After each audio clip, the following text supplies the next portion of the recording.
I think about the opioid crisis, I think what we're really talking about are deaths due to opioid overdose. And so an overdose can occur really anytime anyone uses an opioid. And when I say opioid, that's really an umbrella term that includes things like painkillers, prescription painkillers, so Vicodin, Percocet, oxycodone, all the way to heroin and actually to the opium poppy, which is where originally these substances were derived from.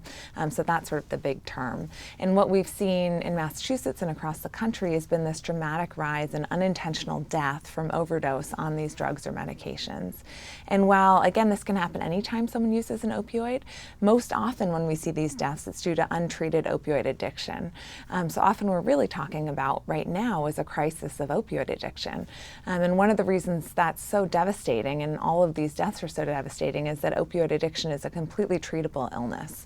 And so really no one should be dying from an overdose because we have things we can do in the setting of an overdose to save someone's life and to keep people safe while they're actually in the throes of addiction. And we have treatment that we know reduces the death toll and helps people get into long-term remission to lead meaningful lives that really shouldn't be foreshortened by this disease. Every day I encounter people in recovery who inspire me and who really give me hope around this. You know, I think a lot of what we hear about, you know, in the media is the, you know, people who aren't doing well, you know, people who are, you know, tragically dying. Most of the people that I have the privilege to work with are really making great strides in their lives. It's an inspiring thing to watch, and I feel privileged to be a part of that.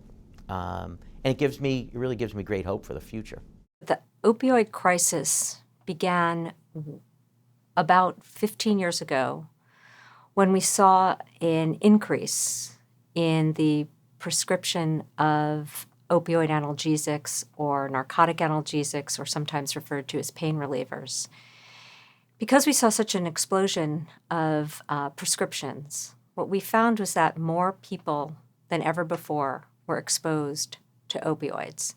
In past generations, not very many people were exposed to opioids, but with this surge in prescribing, with a genuine intention of relieving pain, those who have a vulnerability to becoming dependent on opioids or developing an addiction problem on opioids were now exposed. With the prescription opioid pain medication, it seemed like there was an abundance of these drugs everywhere. You know, I had a lot of friends that also had injuries that were being prescribed medication. It just seemed like it was easier for my generation as an underage person to get access to illegal prescription narcotics on the streets than to get somebody to buy you alcohol because of the accessibility of these drugs. The problem that we have currently is that practitioners are literally all over the map.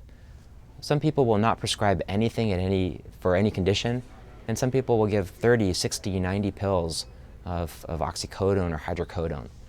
And so I think what's happening is that we're creating this severe problem of expectations for patients because they don't know what they're going to get from which doctor.